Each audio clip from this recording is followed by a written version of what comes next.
بسم اللہ الرحمن الرحیم۔ سامعین محترم، السلام علیکم ورحمۃ اللہ وبرکاتہ۔ 2 رمضان المبارک 1443 ہجری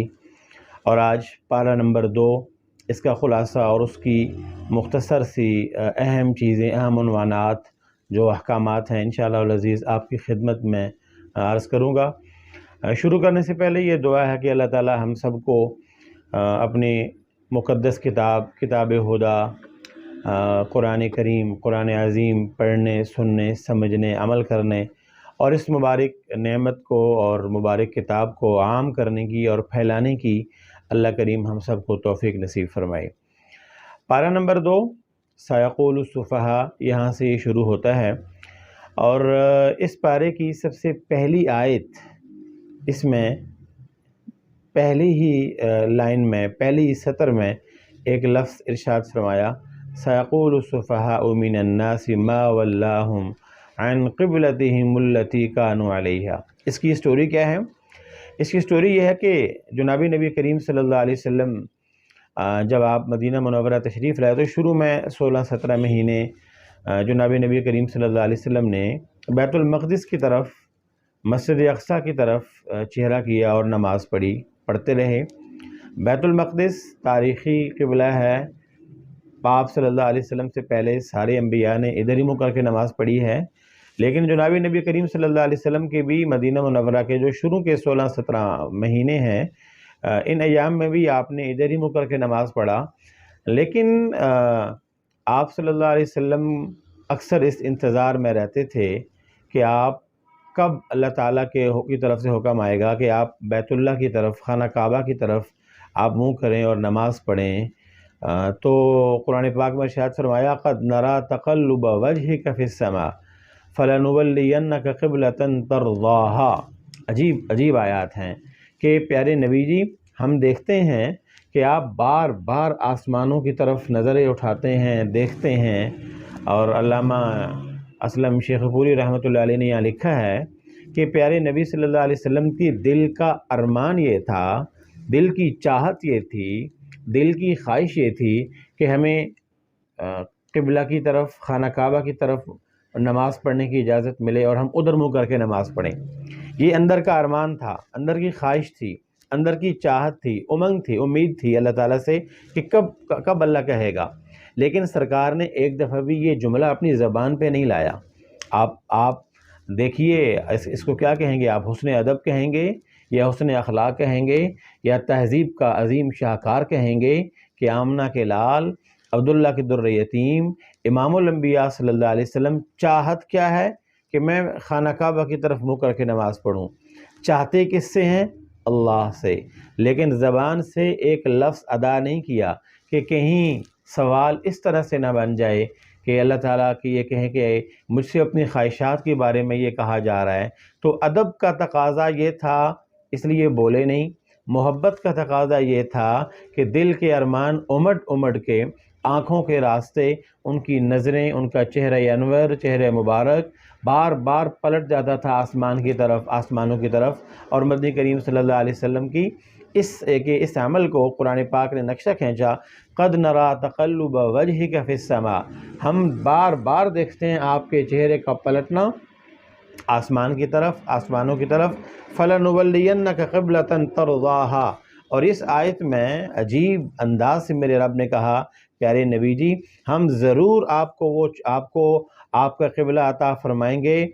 اس کی طرف نُوَلِّيَنَّكَ، آپ کا چہرہ انور ہم اس طرف کروائیں گے، پھروائیں گے، اس کی طرف آپ کا منہ ہم کروائیں گے، اور ایسا کریں گے ترضاها کہ آپ اس کو دیکھ کے راضی ہو جائیں گے، آپ خوش ہو جائیں گے۔ تو 16-17 کا مہینوں کا یہ وقت تھا، یہ گزرا، تو پھر رب کریم کا حکم ہوا، فَوَلِّ وَجْهَكَ شَطْرَ الْمَسْجِدِ الْحَرَامِ، پیارے نبی جی چلیے مسجد حرام کی طرف منہ کیجئے۔ تو میں نے شاید پہلے بھی ایک نشست میں عرض کیا ہے کہ سرکار کو حکم ملنا تھا، نماز کی حالت میں تھے، امت پیچھے کھڑی تھی، صحابہ کرام، مسجد قبلتین مدینہ منورہ میں اب بھی موجود ہے۔ تو نماز کے دوران ہی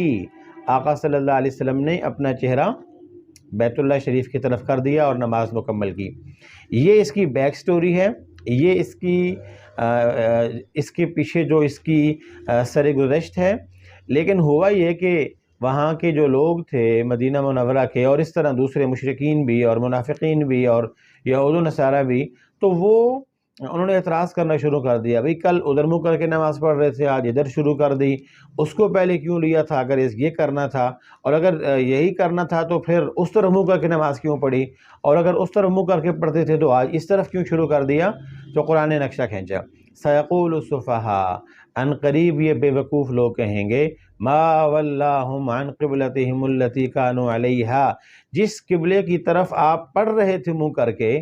کس چیز نے آپ کو پھیر دیا ادھر سے ادھر، کیوں پھرے آپ؟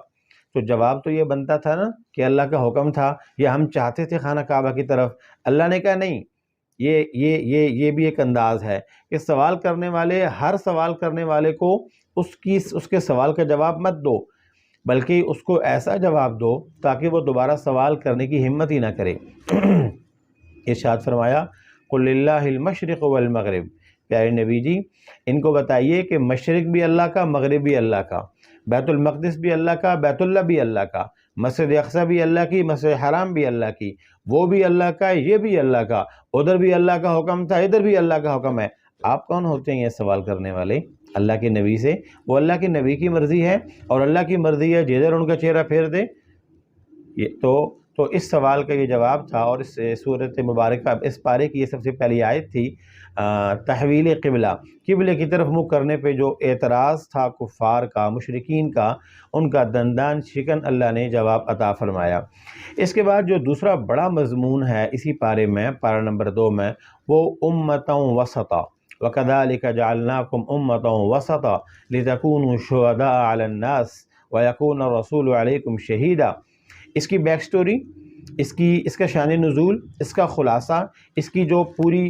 تفصیل ہے میں مختصر عرض کرتا ہوں۔ حدیث پاک میں آتا ہے کہ قیامت کے دن جب اللہ کے دربار میں ساری امتیں کھڑی ہو جائیں گی اور 1.25 لاکھ نبی بھی موجود ہوں گے، تو جو پہلے زمانوں میں نبی دنیا سے جا چکے ہیں ان کی جو امتیں ہیں وہ اللہ تعالیٰ سے کہیں گے کہ آپ کے نبی نے ہمیں کوئی قرآن نہیں سنایا۔ ان کی جو کتابیں تھیں، قرآن تو آخری نبی کتاب ہے نا، تورات ہے، انجیل ہے، زبور ہے، یا کوئی اللہ کا پیغام نہیں سنایا، کوئی اللہ کی کتاب ہمیں نہیں دی، کوئی اللہ تعالیٰ کی تعلیمات ہمیں نہیں دی ہیں، تو ہم کیسے مان لیں کہ یہ آپ کے نبی ہیں اور یہ آئے تھے اور ہمیں سمجھاتے؟ یہ سمجھاتے تو ہیں اللہ، ہم آپ کو مانتے نا۔ یعنی اب اللہ کو پتہ ہے کہ میں نے اپنے نبیوں کو بھیجا اور نبی سچے ہیں، یہ بھی اللہ کو پتہ ہے، لیکن اس کے باوجود قیامت کے دن حشر کے دربار میں پہلی امتیں اپنے نبی کے خلاف اتنا جھوٹا پروپگنڈا اور الزامات لگا دیں گی کہ ہمیں کوئی آپ کے نبی نے تبلیغ نہیں کی، دعوت نہیں دی، سمجھایا نہیں، بتایا نہیں، سکھایا نہیں، ایسا کچھ بھی نہیں ہوا۔ تو وہ انبیاء اللہ تعالیٰ سے کہیں گے، یا اللہ آپ جانتے ہیں کہ ہم گئے تھے، آپ ہی نے ہمیں بھیجا تھا۔ تو اللہ تعالیٰ فرمائیں گے کہ بھئی یہ تو میں جانتا ہوں، لیکن آپ کی امت ایسا کہہ رہی ہے۔ تو وہ امت کہے گی کہ ان سے پوچھو اگر کوئی ہے یہ ان کی بات کی تائید کرنے والا، کوئی گواہی دینے والا، کوئی ایک بندہ بھی ہے، تو وہ پوری کی پوری امتیں انکاری ہو جائیں گی اور کہیں گے کہ ہم میں سے کسی کو پتہ ہی نہیں ہے کہ یہ کب آئے تھے، کب گئے تھے، کب سمجھایا، کب سکھایا، کیا کیا، ایسی کوئی بات نہیں ہوئی۔ انبیاء اللہ کے دربار میں ہوں گے اور ان کی امت ان کے خلاف کیس دائر کر دے گی۔ انبیاء اسی حالت میں ہوں گے کہ امت محمد سامنے آ جائے گی۔ کتنی عظیم یہ امت ہے کہ پہلے وقتوں کے انبیاء کے کیس میں یہ اپنی شہادت لے کے انٹری کریں گی، یہ اپنی گواہی لے کے پیش ہو جائیں گے، یہ ان کے گواہ بن کے پیش ہو جائیں گے اور یہ کہیں گے کہ اے اللہ یہ آپ بھی سچے ہیں، آپ کے نبی بھی سچے ہیں، ان کی بات سچی ہے کہ یہ آئے تھے دنیا میں، انہوں نے ان کو سمجھایا تھا، لیکن انہوں نے اپنے نبی کی بات کو نہیں مانا، الٹا انکار کیا تو پھر اب ان کی یہ حالت ہے۔ تو جب امت محمد پیش ہو جائیں گے اور گواہ بن کے، تو اللہ تعالیٰ فرمائیں گے ہاں بھائی تم اپنے نبی جس کے خلاف تم یہ کہہ رہے ہو تو اس نبی کی تو گواہی آ گئی ہے، اب تم کیا کہتے ہو؟ وہ کہیں گے یا اللہ کون گواہ ہے؟ کہیں گے یہ فلانی امت ہے، یہ امت محمد۔ اب یہ ساری چیزیں اللہ تعالیٰ کو پتہ ہیں، لیکن اس امت کی شان اللہ نے بیان کی ہے۔ یہ اس امت کی شان ایسی ہے کہ یہ امت اتنا بڑا کارنامہ سر انجام دے گی۔ کیوں؟ اس لیے کہ اس امت کے نبی سارے نبیوں سے بڑے ہیں۔ اس امت کے جو نبی ہیں وہ امام الانبیاء ہیں صلی اللہ علیہ وسلم، وہ امام الانبیاء بنے انہی کی برکت سے اللہ نے اس امت کو انبیاء کے حق میں گواہی دینے والا بنا دیا۔ تو وہ پہلی امتیں کہیں گی کہ یہ امت آئی ہم سے بعد میں، آخر میں دنیا میں آئے، انہیں کیا پتہ کہ ہم کب آئے تھے، کہاں پہ آئے تھے، کون سا نبی آیا تھا۔ تو اللہ تعالیٰ پوچھیں گے جب تم تھے نہیں تو تم نے گواہی کیوں دی ہے؟ تو یہ امت کہے گی، اور یہ قرآن پاک لے کے سامنے آ جائے گی، یعنی کہ اس قرآن کے متعلق کہے گی کہ اے اللہ تیری کتاب جو تو نے ہمیں نصیب فرمائی تھی، قرآن عظیم، قرآن کریم، قرآن مجید، اس میں تو نے بے شمار دفعہ بتایا کہ میں نے نوح علیہ السلام کو ان کی قوم کی طرف بھیجا، میں نے لوط علیہ السلام کو ان کی قوم کی طرف بھیجا، موسیٰ علیہ السلام کو ان کی قوم کی طرف بھیجا۔ تو ان سارے نبیوں کا تذکرہ کہ تیری کتاب میں موجود ہے، اور ہمارا ایمان ہے تیری کتاب غلط نہیں، جھوٹی نہیں، اس میں کمی بیشی نہیں، چاہے تیری کتاب سچی، تو سچا، تو یہ تیرے جو نبی تھے یہ نبی بھی سچے ہیں۔ وَكَذَلِكَ جَعَلْنَاكُمْ أُمَّةً وَسَطًا، ہم نے آپ کو ایک معتدل، ایک میانہ روی، درمیانی درجے کی امت بنایا ہے، لِتَكُونُوا شُهَدَاءَ عَلَى النَّاسِ، تاکہ آپ لوگوں کے خلاف جا کے گواہی دے سکیں۔ یہ وَيَكُونَ الرَّسُولُ عَلَيْكُمْ شَهِيدًا، یہ وہ موقع ہے قیامت کے دن جب یہ امت پہلے نبیوں کے حق میں گواہی دینے کے لیے حاضر ہو جائے گی۔ تو اس امت کو امت وسط، امت معتدل، امت اعتدال اور میانہ روی اختیار کرنا، اس لیے فرمایا نا خیر الامور اوسطها، سب سے بہترین کام میانہ روی ہے۔ جناب نبی کریم صلی اللہ علیہ وسلم سے کچھ لوگوں نے کہا اللہ کے رسول ہم یہ چاہتے ہیں کہ ہم روزہ رکھیں تو روز روزہ رکھیں، اور آپ بھی کئی دن روزہ کھانا نہیں کھاتے ہیں، تو آپ نے فرمایا میرا رب مجھے کھلاتا ہے پلاتا ہے، آپ مسلسل روزے رکھو، ایسا نہ کرو، آپ داؤد علیہ السلام کی طرز کو اپناؤ، ایک دن روزہ رکھو، ایک دن افطار کرو، ایک دن روزہ رکھو، ایک دن افطار کرو، یعنی یا تو دین کے نام پہ جنگلوں کو نکل جانا، اور خوشی غمی، شادی بیاہ اور اپنے سارے معاملات چھوڑ دینا، اسے رہبانیت کہتے ہیں۔ لا رہبانیت فی الاسلام، اسلام میں ایسا نہیں ہے۔ پیارے نبی صلی اللہ علیہ وسلم نے گھر بھی بنائے، آپ نے شادیاں بھی کیں، آپ کی اولاد بھی ہوئی، آپ نے دین کو بھی، اسلام کو بھی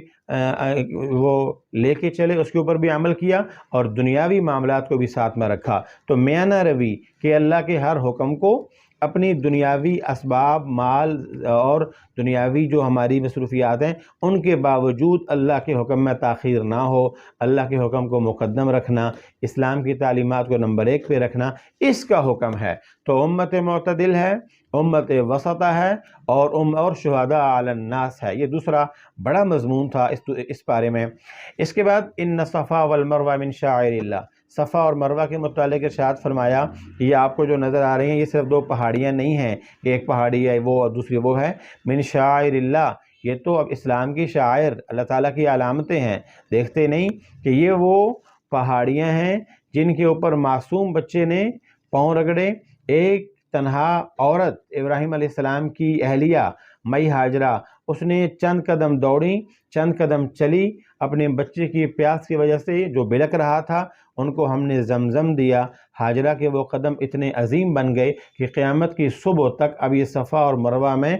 چلنا بھی، دوڑنا بھی، سعی کرنا، انہی کی طرز کے مطابق کرنا۔ ہم نے اس بیابان جنگل میں چلتے ہوئے قدم، اٹھتے ہوئے پاؤں، بلکتے ہوئے بچہ اور اس کی رگڑتی ہوئی اس کی ایڑیاں، ہمیں یہ کیونکہ ہماری وجہ سے ہوئیں اور ہمارے لیے قربان ہو رہے تھے، اللہ یہ کہتا ہے ہمیں یہ اتنے عظیم ہے کہ ہم نے آنے والی نسلوں تک، قیامت کی صبح تک ساری انسانیت کے لیے مشعل راہ بنا دیا، پیغام بنا دیا، اور اس کو مقبول بنا دیا۔ اب اس وقت تک سعی نہیں ہو سکتی جب تک اس طرز پہ عمل نہیں کیا جائے گا۔ تو صفا اور مروہ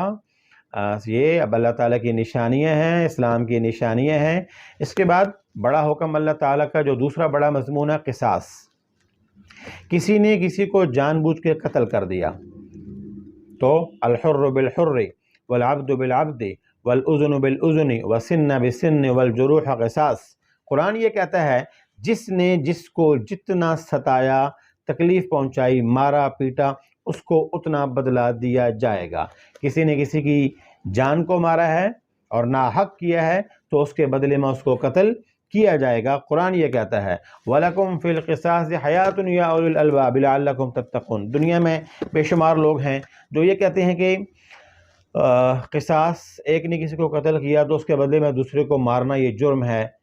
قرآن کہتا ہے وَلَكُمْ فِي الْقِصَاصِ حَيَاتٌ، قصاص میں اللہ نے زندگی رکھی ہے، یا اولی الالباب لعلکم تتقون، اے عقل مند لوگو تم قصاص پہ عمل کر کے تو دیکھو۔ یہ تو قتل و غارت کے بازار گرم ہیں، کئی ایسے المناک واقعے سننے کو ملتے ہیں، ایک گھر سے 3 جنازے، ایک گھر سے 4 جنازے، ایک گھر سے 18 جنازے۔ یہ ظلم کے بازار کیوں گرم ہیں؟ اس لیے گرم ہیں کہ اللہ کا قانون نہ کوئی کرنے کے لیے تیار ہے، نہ پڑھنے کے لیے، نہ سننے کے لیے، نہ عمل کرنے کے لیے۔ اگر ان قتل کرنے والوں کو اللہ کے حکم کے مطابق جو بھی قاتل ہے اس کو سزائے موت ہو، اس کو پھانسی کی سزا ہو، اور 20 سال جیل میں رکھے نہ ہو، اور 50 سال جو ہے وہ اس کو قید بامشقت اور پتہ نہیں کیا کیا کہتے ہیں اس میں رکھے نہ ہو، قتل کیا، پکڑا اور اگلے ہی ہفتے اس کا سر قلم کر دیا جائے۔ آپ دیکھیں جب مارنے والے کو یہ پتہ ہو کہ میرے ہاتھ سے گولی نکل رہی ہے، اس کے بدلے میں مجھے بھی مارا جائے گا، تختہ دار پہ لٹکایا جائے گا، مجھے بھی پھانسی دی جائے گی، اپنی موت کا منظر سامنے ہوگا، تو کسی اور کی جان لینا پھر اتنا آسان نہیں ہے۔ وَلَكُمْ فِي الْقِصَاصِ حَيَاتٌ يَا أُولِي الْأَلْبَابِ لَعَلَّكُمْ تَتَّقُونَ۔ ارشاد ربانی ہے قصاص میں تمہارے لیے زندگی ہے۔ جب ہم اللہ کے حکم کو پورا نہیں کریں گے تو پھر اور اپنے عقل سے سوچ کے ہزاروں قانون بنا لیں گے۔ انسانوں کا بنایا ہوا قانون، خود انسان ناقص ہے، اس کی عقل بھی ناقص ہے، اس بیچارے کا بنایا ہوا علم بھی، بنایا ہوا قانون بھی ناقص ہے۔ اس میں انسانیت کی حیات نہیں، انسانیت کی حیات اللہ کے حکموں کو پورا کرنے میں ہے۔ اس کے بعد بڑا حکم وصیت، کہ جب اذا حضر احدکم الموت ان ترک خیرا الوصیۃ للوالدین والاقربین، ارشاد ربانی ہے کہ جب تم میں سے کسی کو موت کا وقت قریب ہو، اس کو آثار معلوم لگیں، بلکہ صحابہ کرام میں تو کئی سارے لوگ ایسے تھے کہ زندگی میں بہت پہلے ہی اپنا وصیت نامہ تیار کر کے رکھتے تھے۔ شان تو یہی ہے مسلمان کی کہ وہ موت کی تیاری مرنے سے پہلے ہی کر لے، یعنی کہ بیمار ہوں گا، یا میں بوڑھا ہوں گا، یا میں ہاسپٹل میں ایڈمٹ ہوں گا، یا جب میری دل کے وال بند ہونا شروع ہوں گے، یا کچھ ایسا ہونا شروع ہوگا، تو میں پھر کہاں کسی کو فرصت ملتی ہے۔ پہلے ہی زندگی میں اپنا وصیت نامہ تیار کیجئے۔ وصیت نامے میں سب سے پہلے اللہ کا حکم اور اللہ کا حق، پیارے نبی صلی اللہ علیہ وسلم کا حق، اس کے بعد اپنے قریب رشتہ دار، بہن بھائی، میاں بیوی، بچے، رشتہ دار، ان کے متعلق، اس کے علاوہ کسی سے لین دین ہے، دوسرے معاملات ہیں، تو ارشاد فرمایا کہ اپنا وصیت نامہ تیار کرو اور اپنی وصیت اپنے ورثاء کو، اقرباء کو لکھ کے بتا کے جاؤ ان کو۔ اس کے بعد ارشاد ربانی ہے روزے کے متعلق، یا ایھا الذین آمنوا کتب علیکم الصیام کما کتب علی الذین من قبلکم لعلکم تتقون، اے ایمان والو تم پر روزہ فرض کر دیا گیا ہے، کیسا؟ کما کتب علی الذین من قبلکم، جیسے تم سے پہلے، تو پہلے یہیں سے ہو گیا کہ بھئی تم بھوکے پیاسے رہ رہے ہو، کوئی بڑی بات نہیں ہے، تم سے پہلے بھی امتیں ایسی گزری ہیں، بھوکی بھی رہی ہیں، پیاسی بھی رہی ہیں، ان کے اوپر بھی روزہ فرض تھا، بلکہ تمہارا روزہ تو صبح سے شام تک تھا، ان کا روزہ پورے 24 گھنٹے کا روزہ ہوتا تھا، ایک وقت کھانا کھانا ہے، وہی ان کی سحری، وہی ان کی افطاری۔ یہ تو اس امت کے ساتھ اللہ کی شان یہ ہے نا کہ سحری بھی کرو، افطاری بھی کرو، رات کو پھر اپنی مرضی کے ساتھ رہو، اور صبح اٹھ کے پھر روزہ رکھ لو۔ تو کما کتب علی الذین من قبلکم، جیسے ہی آپ سے پہلے لوگوں پر روزے تھے، اور یہ روزہ ہے کس لیے؟ لعلکم تتقون، تاکہ آپ کے اندر تقوی پیدا ہو جائے، اللہ کا خوف پیدا ہو جائے، اللہ کا شوق پیدا ہو جائے، دوزخ سے خوف پیدا ہو جائے، جنت کا شوق پیدا ہو جائے، اللہ کی محبت نصیب ہو جائے۔ اس کے بعد الحج و اشہر معلومات، بڑا اللہ کا حکم حج، اس کے متعلق ارشاد فرمایا کہ یہ حج اللہ کا حکم ہے، حج اور اس کے بعد جہاد، ان دونوں کو ساتھ ساتھ فرمایا کہ مسلمان مالدار کے اوپر یہ زندگی میں ایک بار حج فرض ہے، اس کے بعد اتنی طاقت ہو کہ وہ اپنے گھر سے لے کے بیت اللہ شریف تک جانا، جو وہاں قیام کا عرصہ ہے، واپس اپنے گھر پہنچنے تک، اور پھر جتنا زمانہ، جتنا عرصہ، 15 دن، 20 دن، مہینہ، اور پہلے وقتوں میں تو 3 مہینے بھی لگتے تھے، جتنا عرصہ وہاں سفر میں رہے گا معذرت، جتنا عرصہ وہاں سفر میں رہے گا، اس کے پیچھے اس کے بیوی بچے، اہل و عیال، ان سب کا نان و نفقہ، ان کی خرچ کی بھی ساری ذمہ داریاں پوری کر کے پھر یہ وہاں پہ جائے۔ یہ حج اللہ کا حکم ہے، مالداروں کے اوپر زندگی میں ایک بار فرض ہے۔ جہاد اللہ کا حکم ہے، اور جب جب اس کی اپنی شرائط پوری ہوں تو مسلمانوں کے اوپر یہ فرض ہے اعلاء کلمت اللہ کے لیے، اور دوسرے مسلمانوں کی جان مال کے تحفظ کے لیے، اپنی جان مال کے تحفظ کے لیے، اپنے ملت کے تحفظ کے لیے اللہ کا حکم ہے کہ سینہ سپر ہو کے کفار کے مقابلے میں نکلیے۔ اور اس کے بعد برائی کا تذکرہ، دو بڑی برائیاں، شراب اور جوا۔ شراب ام الخبائث، شراب کو ساری برائیوں کی جڑ کہا، اور ام الخبائث ساری خباثتوں کی ماں کہا، کہ اس شراب سے ساری خباثتیں پیدا ہوتی ہیں، اور کئی برائیاں، کئی ساری برائیاں، کئی سارے گناہ، کئی ساری خباثتیں اس شراب کی وجہ سے ہوتی ہیں، اس لیے اس سے منع فرمایا۔ جوئے سے منع فرمایا، جوا بھی یہی ہے کہ دھوکے کے ساتھ کسی دوسرے کا مال ہڑپ کرنا، نقصان پہنچانا، تکلیف دینا، تو شراب اور جوے کو اس سے منع فرمایا، گناہ کبیرہ ہے، اور خود بھی بچنا چاہیے، اور اپنے تعلق داروں کو، دوستوں کو جہاں تک ممکن ہو سکے صاف بتایا جائے کہ میاں یہ اللہ سے جنگ ہے، سود لوگے اللہ سے جنگ ہے، شراب پیو گے تمہارا دماغ موف ہو جائے گا، اللہ کی وہ فیہما اسم کبیر، اللہ نے کہا کہ ان میں گناہ کبیرہ ہے، تو اللہ کو للکار کے کبھی کوئی عزت نہیں پا سکا، اللہ کو للکار کے کبھی کوئی سکون نہیں پا سکا، اللہ کو للکار کے پھر کبھی کوئی کامیاب نہیں ہو سکا۔ جس نے اللہ کو للکارا تو اللہ تعالیٰ کی ایک سنت ہے کہ اللہ تعالیٰ فوراً نہیں پکڑتے۔ فرعون نے کہا میں رب اعلیٰ ہوں، نمرود نے کہا مجھے سجدہ کرو، اللہ نے پہلے دن نہیں پکڑا، اللہ نے حکومت بھی نہیں کھینچی، یاد رکھنا، اللہ نے کہا کر لو مزے، یہ حکومت بھی تمہاری، تخت بھی تمہارا، تاج بھی تمہارا۔ اسی تخت و تاج کے اوپر اللہ نے نمرود کو جوتے مروائے، فرعون کی ڈیڈ باڈی، اس کا ڈھانچہ، اس کی ممی آج بھی موجود ہے مصر کے عجائبات میں۔ تو یہ امت کے لیے، انسانوں کے لیے، آنے والی نسلوں کے لیے یہ ایک پیغام ہے، رب سے ٹکر لے کے کبھی کوئی کامیاب نہیں ہوا، رب سے معافی مانگو، اس سے صلح کرو، وہ انسان ہے، گناہ ہو جائے گا، شراب ہو گیا، جوا ہو گیا، کوئی اور گناہ ہو گیا، اللہ سے معافی مانگو، توبہ کرنے والا اللہ کو بہت پسند ہے۔ بعض حدیث میں آتا ہے کہ انسان جب توبہ کرتا ہے سچے دل سے تو وہ ایسے ہو جاتا ہے جیسے آج ماں کے پیٹ سے دنیا میں آیا، اس کے پچھلے سارے گناہ اللہ معاف فرما دیتے ہیں۔ اور آپ نے وہ سنا نا، مسلم شریف کی روایت میں ہے، بنی اسرائیل کی ایک خاتون جو گنہگار خاتون، بازاری خاتون، اس نے ایک کتے کے پلہ، چھوٹا سا بچہ ہوتا ہے، اس کو پانی پلایا، اس کی برکت سے اللہ نے اس کے سارے گناہ معاف کر دیے۔ بنی اسرائیل میں ایک شخص نے 99 قتل کیے، اور کسی سے کہنے لگا کہ بھائی میں نے قتل کیے ہیں، میرا کیا بنے گا مجھے بتاؤ، تو اس نے کہا تم تو بہت گنہگار ہو، 99 تم نے کیے تو تمہیں تو بہت زیادہ عذاب ہوگا۔ تو وہ پہلے بھاگ کے پریشان ہو کے آیا، اس نے اور پریشان کیا، اس کا دماغ خراب ہوا، اس نے اس کو مار دیا، پورے 100 قتل کیے۔ لیکن حدیث میں آتا ہے کہ پھر کوئی اللہ والا ملا، اس نے اس سے کہا کہ بھئی میں نے 100 قتل کیے ہیں، میں بہت گنہگار ہوں، میں کیا کروں؟ اس نے کہا وہ غفور و رحیم ہے، وہ رحمان ہے، وہ رحیم ہے، وہ غفار ہے، وہ غفور ہے، وہ اس نے آپ ہی کی وجہ سے اپنا نام غفور و رحیم رکھا ہے، لہذا مایوس ہونے کی ضرورت نہیں، اس سے صلح کیجئے، اس سے معافی مانگیے، توبہ کیجئے اپنے گناہوں کی، وہ معاف کرنے والا ہے۔ سامعین، حدیث میں آتا ہے کہ 100 قتل کرنے والے کی توبہ اللہ نے قبول فرمائی اور وہ جنت میں چلا گیا۔ تو ہو گیا زندگی میں شراب، ہو گیا زندگی میں جوا، کبھی کبھی کوئی ایسے کمزور لمحے آتے ہیں، ہر انسان کی زندگی میں لمحات کمزور آ جائیں تو انسان سی چیزیں ہو جاتی ہیں، تو اس سے مایوس نہیں ہونا چاہیے۔ اور یہ رمضان کا مبارک مہینہ، یہ تو ہے ہی اللہ کو راضی کرنے کا اور اللہ کے راضی ہونے کا۔ جنت کے دروازے سارے کھلے، رحمت کے دروازے سارے کھلے، دوزخ کے دروازے سارے بند ہیں، اس لیے اللہ سے معافی مانگنا اور اپنے آپ کو گناہوں سے محفوظ رکھنا۔ اس کے بعد اللہ کا بڑا حکم، مشرک مرد اور عورت سے نکاح کی اجازت نہیں ہے۔ لا تنکحوا المشرکات حتی یؤمن، مشرکہ عورت سے جب تک وہ کلمہ نہیں پڑھ لیتی آپ اس سے نکاح نہیں کر سکتے۔ ایسے ہی اگر کوئی مشرک مرد ہے اس سے نکاح کرنا چاہتا ہے، کوئی خاتون مسلمان خاتون ہے، ایمان والی خاتون ہے، اور وہ مشرک مرد سے نکاح کرنا چاہتی ہے تو وَلَا تُنكِحُوا الْمُشْرِكِينَ حَتَّى يُؤْمِنُوا، جب تک وہ ایمان نہیں لاتے آپ ان سے نکاح کر ہی نہیں سکتے۔ اہل کتاب جو جیسے جنہیں ہم کتابی کہتے ہیں، جو قرآن کے علاوہ جو دوسری کتابوں کے ماننے والے ہیں، تورات کے، انجیل کے، زبور کے، بشرطے کہ وہ پھر شرک میں مبتلا نہ ہوں، لیکن بڑی حد تک وہ بھی شرک میں مبتلا ہیں. تو سب سے بہتر یہی ہے کہ یہیں پہ آتا ہے قرآن پاک میں، اسی پارے میں آتا ہے کہ ایک باندی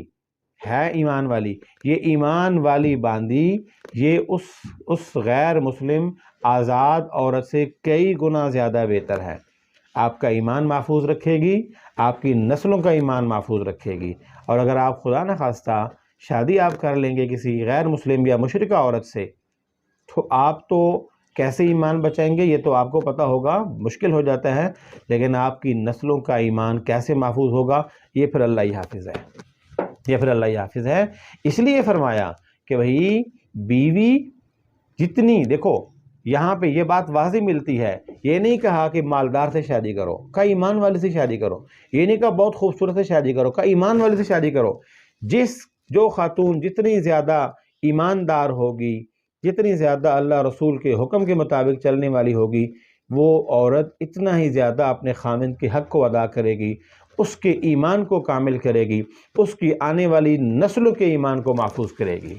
اور اس کے بعد پھر اگر یہ یہاں سے ایک لمبا کافی تقریباً دوسرے پارے کا ایک بڑا حصہ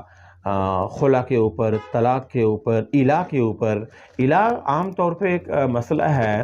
کسی خاوند نے یہ قسم کھا لی کہ میں 4 مہینے تک اپنی بیوی کے پاس نہیں جاؤں گا، طلاق دی نہیں ہے اور کچھ نہیں ہوا، کسی وجہ سے تو میمہ ہو گئی، ناراضگی ہوئی، قسم کھا بیٹھا کہ 4 مہینے تک میں اپنی بیوی کے پاس نہیں جاؤں گا. تو 4 مہینے تک نہیں گیا تو 4 مہینے بعد طلاق خود بخود پڑ جائے گی. ہاں اگر اس دوران اس نے رجوع کر لیا کہ نہیں مجھ سے غلطی ہو گئی، مجھے الفاظ نہیں کہنے چاہیے تھے، بیوی نے معافی مانگ لی کہ میاں غلطی ہو گئی، جو ہو گیا بس اس کو دفن کرو، اور ان دونوں کی آپس میں صلح ہو گئی، تو پھر طلاق نہیں ہوگی. لیکن جو اس نے قسم کھائی ہے اس قسم کا کفارہ دینا پڑے گا، قسم کا کفارہ دینا پڑے گا. وہ اللہ کا حکم ہے، قسم اٹھانی نہیں چاہیے، اٹھا لو تو پوری کرنی چاہیے. اور کچھ ایسی قسمیں جو شریعت کے خلاف لوگ اٹھا لیتے ہیں، جیسے یہ والی قسم ہے ناراض ہونے والی کہ میں ناراض ہو جاتا ہوں، میں یہ کرتا ہوں، میں وہ کرتا ہوں، یا اور کوئی ایسی قسم میں فلانے کو ماروں گا یا نقصان پہنچاؤں گا، تو وہ قسم جس کو پورا کرنا شریعت میں ضروری نہیں ہے اس قسم کو پھر توڑنا پڑے گا. لیکن توڑنے کے ساتھ اس قسم کا 3 روزے اس کا کفارہ ہے، وہ اس کا کفارہ ادا کیا جائے گا. ایسے ہی اس کے بعد پھر لمبے 3-4 رکوع ہیں، مفصل طلاق کا مسئلہ ذکر ہے.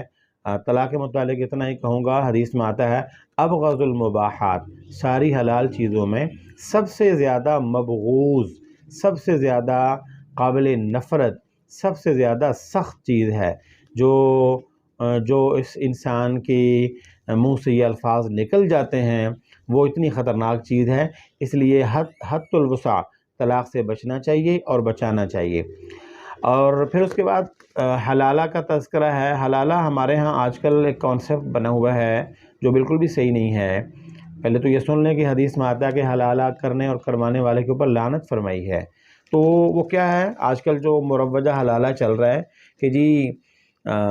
کوئی خود پلان کرتے ہیں، جی اب طلاق تو ہو گئی ہے لہٰذا ہم دوبارہ میاں بیوی بننا چاہتے ہیں، تو وہ پلان کرتے ہیں کہ جی چلو اس کے ساتھ نکاح کر دو. وہ کہتا ہے ٹھیک ہے میں نکاح کر لیتا ہوں، آپ ہفتے بعد، 2 ہفتے بعد، مہینے بعد آپ اس کو طلاق دے دیں گے، جی میں طلاق دے دیتا ہوں. اور آج کل تو حیرت کی بات یہ ہوتی ہے، کچھ لوگ مجھ سے پوچھ رہے تھے حلالہ سینٹر بنے ہوئے ہیں، تو کیا کہا جائے گا ان کو؟ وہ تو جو لوگ یہ پلان کر کے حلالہ کرتے ہیں ان کے اوپر لعنت فرمائی ہے. تو سینٹر بنا کے لوگ بیٹھے ہیں، اللہ تعالیٰ محفوظ فرمائے. ہاں میاں بیوی میں طلاق ہو گئی، اس خاتون نے خود سے دوسری جگہ پہ نکاح کیا، رخصتی ہو گئی، شادی ہو گئی، اور کسی وجہ سے وہاں پہ نباہ نہیں ہو سکا، کسی وجہ سے کوئی اونچ نیچ ہو گئی اور خدا نخواستہ پھر سے طلاق ہو گئی، تو ٹھیک ہے اب وہ پہلی میاں کے لیے حلال ہے، وہ اس سے نکاح کر لے. یہ والا حلالہ اس کا تذکرہ ہے قرآن پاک میں، یہ ہو جانا چاہیے، یہ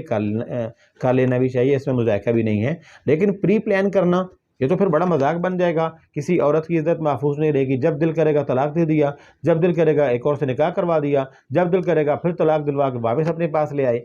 تو اسلام کسی ایک کا بھی نقصان نہیں ہونے دیتا، اور خاص طور پہ عزتوں کے ساتھ کھلواڑ نہیں ہونے دیتا. اس لیے ایسا حلالہ کرنے اور کروانے والوں کے اوپر احادیث میں لعنت فرمائی ہے. اور اس کے بعد آخر میں ایک مفصل ذکر ہے قصہ طالوت، پارہ نمبر 2 کے بالکل آخر میں، فَلَمَّا فَصَلَ طَالُوتُ بِالْجُنُودِ قَالَ إِنَّ اللَّهَ مُبْتَلِيكُم بِنَهَرٍ۔ طالوت جالوت مشہور واقعہ ہے، لیکن یہ اتنا قدیم واقعہ تھا کہ بنی اسرائیل بھی یہ سارا واقعہ سب کو نہیں پتہ تھا، سب کو اس کا علم نہیں تھا، وہ بھی زیادہ جانتے نہیں تھے، ان کے بھی خواص چند ہی لوگ جو بڑی تعلیمات رکھتے تھے یا بڑی عمر کے لوگ تھے وہ جانتے تھے کہ طالوت کیا ہے، سٹوری کیا ہے، قصہ کیا ہے۔ تو اس لیے جب امام الانبیاء صلی اللہ علیہ وسلم کو اللہ تعالیٰ نے قرآن کے ذریعے سے، وحی کے ذریعے سے یہ قصہ ارشاد فرمایا تو بنی اسرائیل حیران ہو گئے، انگشت بدنداں رہ گئے کہ بھئی یہ کیا ہوا، ان کو کیسے پتہ ہے یہ سارا۔ تو یہ نشانی تھی اس بات کی کہ طالوت تمہارے قوم میں سے تھے اور تمہارے لوگوں کو ان کے بارے میں معلوم نہیں تھی، لیکن یہ نبی آخری نبی کے، آخری امت کے آخری نبی ہیں اور یہ واقعہ سنا رہے ہیں۔ یہ دلیل ہے کہ یہ عام نہیں ہیں، یہ اللہ کے نبی ہیں اور ان کے پاس جو علم ہے وہ اللہ تعالیٰ کی طرف سے دیا ہوا علم ہے۔ سامعین، یہ کچھ مختصر گزارشات تھیں جو پارہ نمبر 2 میں احکامات کی جو وہ ایک لسٹ تھی، کچھ چیزیں میں نے عرض کی ہیں۔ انشاءاللہ کل پھر آپ سے ملاقات ہوگی پارہ نمبر 3 کے خلاصے کے ساتھ۔ دعا ہے اللہ تعالیٰ کے حضور اللہ تعالیٰ ہمیں صحیح معنوں میں قرآن پاک پڑھنے، سننے، عمل کرنے اور اس مبارک نعمت کو عام کرنے کی توفیق